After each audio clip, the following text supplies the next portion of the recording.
Download करें जनमत Haryana app.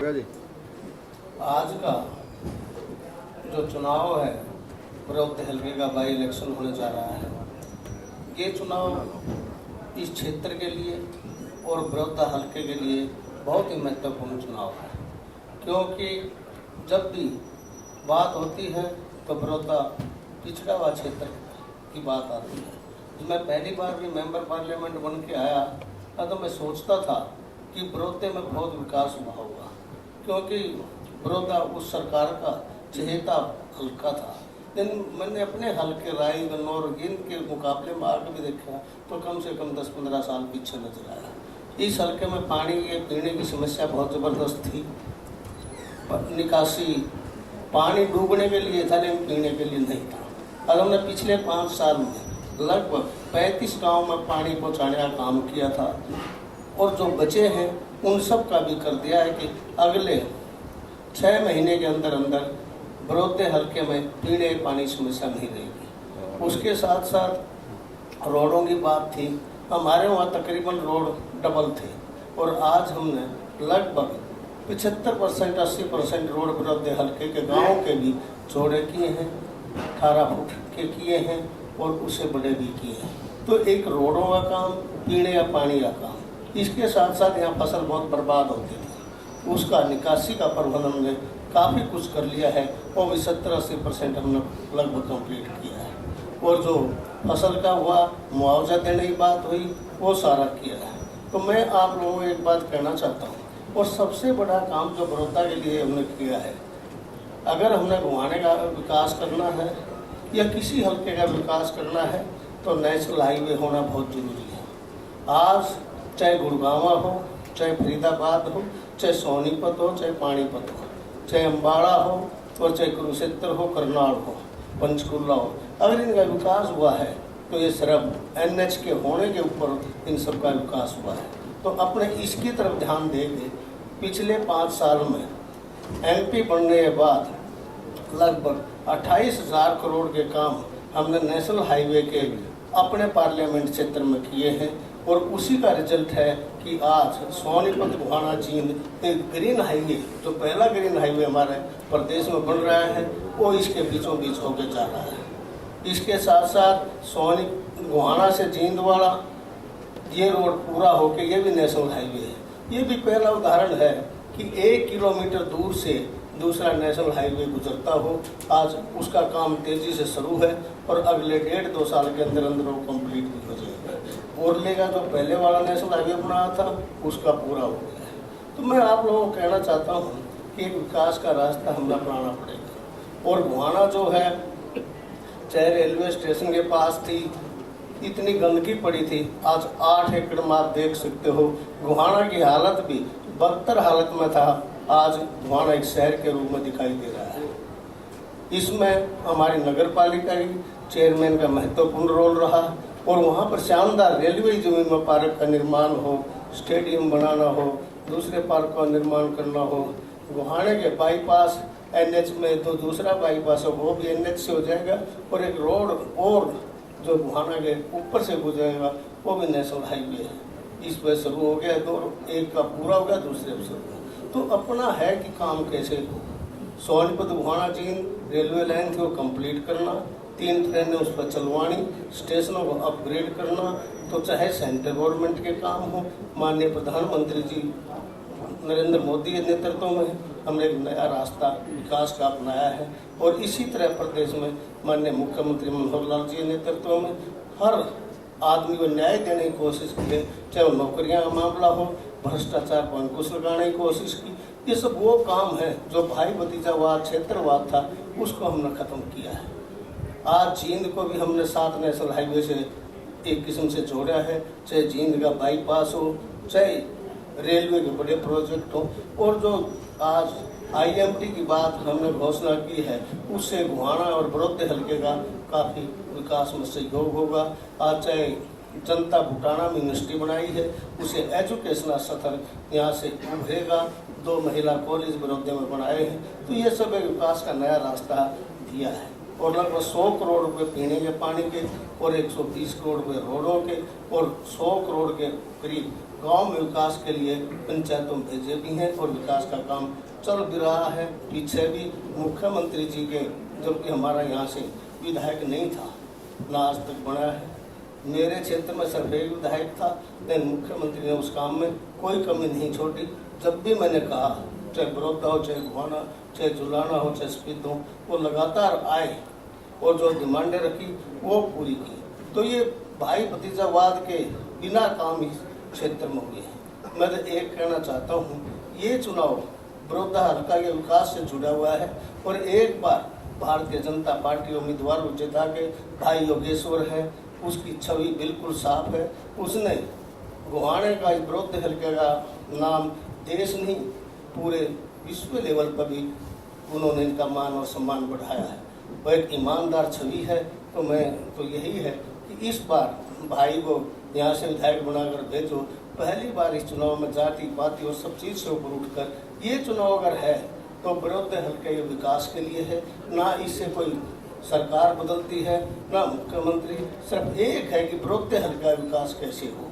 और जो बार बार इस क्षेत्र को पिछड़ेपन के दोषी हैं वो लोग, वो बार बार आके झूठ बोलते हैं। और झूठ का हमारे 9 हल्के में तो 7 ने पूरी तरह पीछे सफाया कर दिया था और खरखोता थोड़ा सा बचा था, बड़ौदा बचा था। तो मैं एक कहना चाहता हूँ, आप एक बार ये साथ दे दो।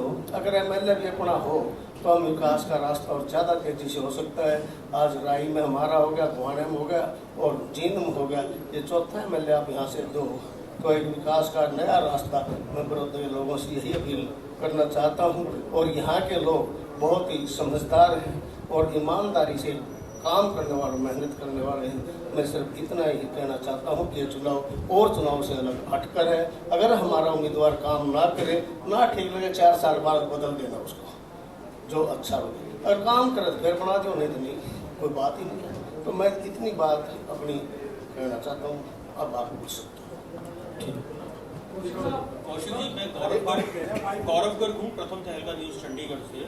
मेरा सीधा सवाल है, आप कहते हैं कि अगर अगले 4 साल विकास करवाना है और बीती हुड्डा सरकार के 10 साल के विकास की बात करते हैं, कांग्रेस और इनेलो उनका सीधा ये कहना है कि क्या अब धमकाकर जो आने वाले 4 साल हैं उनको धमकाकर वोट मांगे जाएंगे? अगर आपका एमएलए नहीं होगा तो क्या यहाँ विकास नहीं होगा? एमएलए होने के बाद ज्यादा विकास होता है।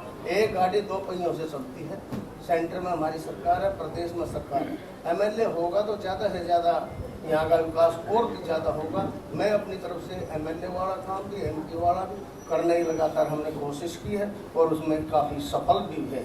ये धमकाने की प्रार्थना की बातें मैं ये जो बकाते फिरे हैं ना, उन ये कान खोलना चाहूँ। हल्के वाले जो झूठ बोलते हैं सारा दिन, कम से कम झूठ मत बोलो, अपनी बात कहो। जो न करा वो बता दो, ये कर रखे हमने, ये जमीन में नेशनल हाईवे गिनवा रहा हूँ तो वो एक बड़ा काम बता दो, ये कर दिया हमने। 2 महिला कॉलेज की बात करी, वो करी, बड़ौदा में बताओ तो क्या करा।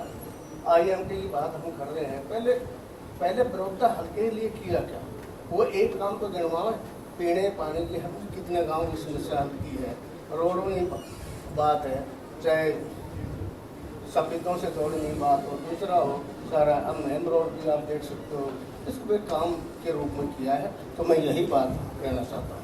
रमेश जी, पहले तो आप बताइए, पत्र आपने कहा कि 28,000 करोड़ का आपने जो प्रोजेक्ट लेके आए संसद लोकसभा में और 400 करोड़ के आपने बड़ौदा में लगाए हैं, तो इसका मतलब विकास के नाम पर चुनाव जीत देंगे? विकास के नाम पे चुनाव लड़ेंगे। चलो, आपने विकास करवाया तो फिर पिछला चुनाव आप जो है लगभग 1,70,000 रुपये से जीत गए थे, लेकिन बड़ौदा से फिर भी आप 17,250 रुपये हार गए। अब के बड़ौदा की भी समझ में आ जाएगा और हल्के आ गया ना, सब में चुराने में भी आ गया, जींद में भी आ गया, स्पीतों में भी आ गया। यहाँ के लोगों के बका के वोट लेना चाहो, इस पर बका के वोट नहीं ले सकते। गन्नौर भी आ गया, राई भी आ गया, सब आ गया। खरखोता भी 6-7 हज़ार कुल मार्जिन बचा था। अरे इस बार यहाँ भी कर देंगे, इसलिए कोई दिक्कत नहीं आ सकती। तो आप जो घोषणा हुई है ये पूरी होंगी, इसका आप जो है वो करते आप पूरी घोषणाएं होंगी? ऐसा है, राजनीति में आज इतना टाइम हो गया है, कम से कम मैंने झूठ नहीं बोली है। किसी को ये भी नहीं कहा काम होगा तो होगा, नहीं तो मैं जब मैं मुँह पर नाट जाऊँ। ये बात तब 30 साल की राजनीति में कोई ये कहना नहीं पाओ, ये झूठ बोल सकते हैं। और वोट में तो अपने चुनाव में नहीं कहता, ना हम उनकी बुराई करते ना वो करते। हम तो कहें उनने जो कर रखा वो बता दो और बनने मत बनो। जिन लोगों का जिम्मेवारी आपने ले लोग मान के मैं जिम्मेवारी लेगा तो हो जाएगी पक्का होगा, सब न बेरा इस बात का। इनके विरोध में देख लियो, 5-6 साल दिखाई दिया था। पंडित जी साहब, एक तो इस ग्रीन हाईवे के बारे में थोड़ा सा बताएं, आम आदमी कंफ्यूज है, इसमें क्या खास बात है? इसमें ये खास बात है, हर गांव के बराबर से पहले हाईवे ये जा रहा है और इससे यहाँ विकास का नया रास्ता और पहला ग्रीन हाईवे है जो प्रदेश में बनने जा रहा है। इस पर लगभग 2-2.5 हजार करोड़ रुपए का जमीनों समेत खर्चा भी आया है। जमीन एक्वायर कर ली है, जमीन का लोगों ने मुआवजा भी मिल लिया है और काम शुरू हो गया है। जब तक ग्रीन हाईवे या रोड की सही नहीं होगी आप विकास के रास्ते पर नहीं जा सकते, ये जरूरी है। अब ये बताओ यार, 60-70 साल हो गए थे तो आदमी आज बात कर रहे हैं, वो इतने टाइम सरकार में एक नेशनल हाईवे नया बनवाओ, बता दो मेरे पार्लियामेंट में, ये बता दो भैया बना दिया, वो कहने में नहीं होता। बोले हम ये कर रहे थे, रेलवे का भी पहला प्रोजेक्ट मैं ही लाश क्या हूँ और वो भी जनवरी में चालू हो जाएगा। तो एक काम करेंगे, अगर होगी बात, नहीं तो नहीं होगी। कौशिक साहब, कल दीपेंद्र हुड्डा ने कहा कि आप लोग खीर खिलाने की बात कर रहे हैं, तो ये खीर जो है सोनीपत, इसराना और जहाँ जहाँ से आपके 8 मंत्री आ रहे हैं, तो वो कह रहे थे कि वहाँ के लोगों ने आपकी खीर खा के देख ली है। ऐसा है, एक बार फिर खरी झूठ चल गई, अब नहीं चलेगी। पिछली बार उन्होंने हाल नहीं देखे अपना, उसने भी देख लिया, इनने भी सारे देखे है ना। अब क्या कर देंगे ठीक काम, कोई चिंता ना करें। वो कह रहे हैं सर ये चुनाव जो है अगला मुख्यमंत्री तय करेगा, विरोधी का जो चुनाव है। ऐसा है, मुख्यमंत्री माननीय मनोहर लाल जी वही रहेंगे 4 सालों। मैंने कह दिया अगर काम नहीं करा अगला मुख्यमंत्री बात आवे तो हमारे एमएलए नाराज हो करना काम करे। नो गारंटी थोड़ी ले रहे हैं कि उसको वही बनाना है। जमीन ने 15-15 साल देश को हो, एक टर्म बीजेपी ने पूरी भी ना है 4 साल के, वो देख लो। एमपी साहब, क्या माने कि जितने मंत्री आपकी सरकार में हारे उन्होंने काम नहीं करवाई? कोई ना कोई कमी रहेगी होगी, मैं ये नहीं कहता। अगर कोई कमी नहीं रहती तो हम चुनाव नहीं हारते। वो नहीं हारे सारे, उन्होंने सारे करवा दिए। उन्हें पूछ लो, 10 के 10 पार्लियामेंट आ रहे हैं और उसके बाद देख लो। और जब 14 में सरकार थी उनकी तो सारे आ रहे थे। क्या आए थे? 18 या 19 सीट आई थी, 17 आई थी ना। अरे ये तो राजनीति में होता रहता है, हारना जीतना। लेकिन अपना कर्म ठीक रखो, उसकी परवाह मत करो। पिछली बार मानने की कमी रही है कामों में, 5 साल के दौरान जो खट्टर राज रहा है कभी नो हमारे यहाँ तो कोई कमी रही नहीं। जबकि मेरे यहाँ कोई एमएलए नहीं था, उसके बाद भी कोई कमी नहीं रही। अपनी तरफ से जो कर सकते हो किया।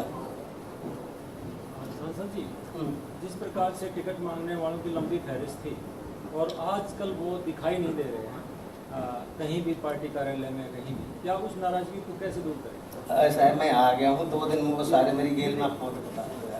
तुम नाराजगी तो माफ कर लो, तुम चिंता मत करो यार। संसद जी, हाँ, गठबंधन है, गठबंधन का यहाँ कोई भी चेहरा हर प्रेस कॉन्फ्रेंस में देख रहे हैं, कोई नहीं आ रहा है। और आपके पीछे बैनर लगा हुआ है, इसमें भी कहीं गठबंधन का सिंबल नहीं है। ऐसा है, गठबंधन वाले जब के साथ लेंगे। अभी भी बांगड़ साहब उस दिन थे, भूपेंद्र मलिक जी भी थे और उनका जिला अध्यक्ष भी था, पदम दैया, सारे थे। अब आगे जिस दिन अपने गाँव में एक प्रोग्राम पड़ेंगे ना, मेरी जिला गठबंधन वाले भी सारे पाऊंगे। ये आप मान के चलो, कोई बाहर नहीं पाऊंगा। सांसद जी, ये मानते हैं कि नाराजगी है पार्टी में उन लोगों के अंदर जो जिनको टिकट नहीं दी? ऐसा है, टिकट मांगने का अधिकार सब न है और 1-2 दिन नाराजगी रहा भी करे, इसमें कोई वो नहीं होता ना हुआ। हम वो भी इंसान 2 दिन 3 दिन बैठ के बात होंगे, सारे ठीक हो जाएंगे, कोई दिक्कत नहीं आएगी। कौशिक साहब, सोशल मीडिया पर चर्चा चल रही है कि योगेश्वर दत्त जब टिकट मांगने के लिए अपने साथ पहलवानों को लेकर हरियाणा भवन मिले मुख्यमंत्री मनोहर से, तो किसानों के मुद्दे पर वो किसानों को लेकर क्यों नहीं मिले, सिर्फ टिकट को लेकर ही क्यों मिले? ऐसा है, वो उनको बुलाया कि पहलवान अपने आप मिलने के लिए आए थे। उन्होंने कहा जी पहले भी आप लोगों ने टिकट दी है और वो किया है, हम देश के लिए इसके लिए कर रहे हैं और इस सरकार की जो खेल नीति है उसको हम समर्थन करते हैं। और उन्होंने कहा कि योगेश्वर को आप एक बार फिर लाओ, हम सब भी आपकी मदद करेंगे। और एक और कहना चाहता हूँ, पहलवान की कोई लंबी चौड़ी जात पात भी नहीं होती, सबका होगा। राजकुमार सैनी को मिलने के लिए बीजेपी का एक पैनल मिला है, उसको बैठाने के लिए कि आप बैठ जाओ, चुनाव ना लड़े बड़ौदा से, कितनी सच्चाई है इसमें? इसमें अभी तक कोई सच्चाई नहीं। अरे मिलता तो मैं मिलता, और कौन मिला है? आप और मिले? पैनल क्या करेगा? आप मिले हो सर? मैं मिला नहीं हूँ ना, 2 दिन पहले मिले हो। मैं नहीं मिला, अभी नहीं मिला। वैसे पहले तो चलो मिल जाए, महीना 2 महीने 3 महीने पहले मिल जाए, लेकिन अभी नहीं मिला हूँ कोई भी। और मुझे नहीं लगता कोई बीजेपी का पैनल मिला हो। किसानों की नाराजगी का बीजेपी को कैसे नुकसान का सामना देखना पड़ रहा है? ऐसा है, किसानों को आज एमएसपी पर हम सारा धान खरीद रहे हैं, किसानों की नाराजगी दूर होने लगी है, धीरे धीरे सारी होगी। जब जो काम दिए कहते हैं एमएसपी पे लेंगे नहीं, अब हम एमएसपी ले रहे हैं। अब अपने आप झूठ कितने दिन चलेगी? 370 के बारे में भी उन्होंने यही कहा था। यहाँ पे 50 से ज्यादा % जाट वोटर है, वो आपके प्रति रोष साफ साफ दिखाई दे रहा है, और उसको मनाने के लिए क्या करोगे? ऐसा है, यहाँ पर कोई रोष नहीं है। सुन लो, जाट भी, मैं तो यहाँ से लगातार चुनाव लड़ता हूँ ना, जो मेरे आदमी हैं वो क्या है तो टूटते नहीं, क्या है तो दूर नहीं हटते। अब भाई आप देख लियो, बोलो जो सीधे हो गए सारे अपने जिस इमोशनल कार्ड का बीजेपी को डर है, रात को दीपेंद्र हुड्डा ने खोद भी दिया, खेल भी दिया। रात दीपेंद्र हुड्डा ने कह दिया कि यदि चुनाव आ रहे तो ना दिल्ली में पूछोगी ना हरियाणा में पूछो। अच्छा, इससे पहले ये सीट जीत रहे थे जब कितनी कुछ थी, ये पूछ लो भाई। कांग्रेस में अगर वो पूछ नहीं है, ये जिम्मेवारी भी हमारी है क्या? अब उड़ा जाकर भी नहीं पूछ कर वाल गाँव भाई, ये बताओ, ये तो ईव है, वो तो चलो भगवान का हो गया, नहीं होता तो 31 MLA थे ना, जब कितनी पूछ थी भाई। और अब कौन सी पूछ होते इस तरह, ये जब मैं को नहीं पूछ रहा, अरे लोग क्या करेंगे पूछ के? बहुत ऐसा है, हर आदमी का समय हो, हर खेल हो गया, और समय जा चुका है और खेल खत्म हो गया, अब कोई बात नहीं बच रही। कौशिक जी, स्वच्छता अभियान के बारे में आप क्या कहना चाहेंगे? हर जगह गंदगी ढेर मिलते हैं, शहर में ऐसा है, अब गोहाना में आपको किसी गली में पानी नहीं मिलेगा, नीचे से तो पहले नाले खुले पड़े हुए थे, वो सारे वो हैं। और स्वच्छता अभियान की हमने शुरुआत की है और उसमें कामयाबी बहुत ज़्यादा काफी। आज आप भी अपनी गाड़ी में बैठे हो और कोई केला भी खाओगे तो नीचे रोड में नहीं फेंकोगे, अपनी गाड़ी में रख लोगे। इस अभियान के लिए बहुत फर्क पूरे देश में। और हरियाणा में 2nd पोजीशन, आप गोहाना में चलो किसी गली में चलो पानी देखा हो फिर तो मान लेंगे, शहर में बैठे नहीं। गोहाना में कुछ नहीं है जी, गोहाना में कुछ नहीं है जी, नहीं है ना, बस फिर और गोहाना ठेका ठीक है सर। कोशिक साहब, आपने एक बार ये बोला था कि गोहाना को जिला बनाएंगे, ऐसा है, क्या बात मेरा मन जिधर बोलता हो तो ये जिला बन ही जाएगा, ये बता दो, मैंने बोल लिया। कब तक बनाया जाएगा? जब बोला था वो बात तक नहीं, मेरा मन वो मेरी माननी नहीं थी, जब मान ले ठीक था। तो चलो देखते हैं, समय आने दो।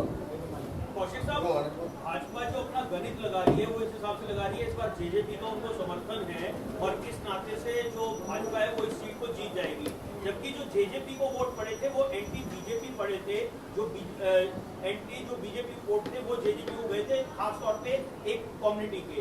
तो अब उस कम्युनिटी के वोट आपको लगता है कि जेजेपी के साथ रहकर मिल जाएंगे? ऐसा है, जेजेपी अपना असर है, उनको 32,000 वोट पिछले उसमें मिले थे और वो वोट हमें मिलेंगे। वो पूर्ण रूप से जेजेपी आज गठबंधन का ही उम्मीदवार है, हमारे साथ है, कोई दिक्कत नहीं है। बहुत राजनीति के आगे, राजनीति के पीछे, हर हलचल को जानने के लिए हमारे YouTube चैनल जनमत हरियाणा को लाइक करें, सब्सक्राइब करें और अपडेट रहने के लिए बेल आइकन दबाना ना भूलें।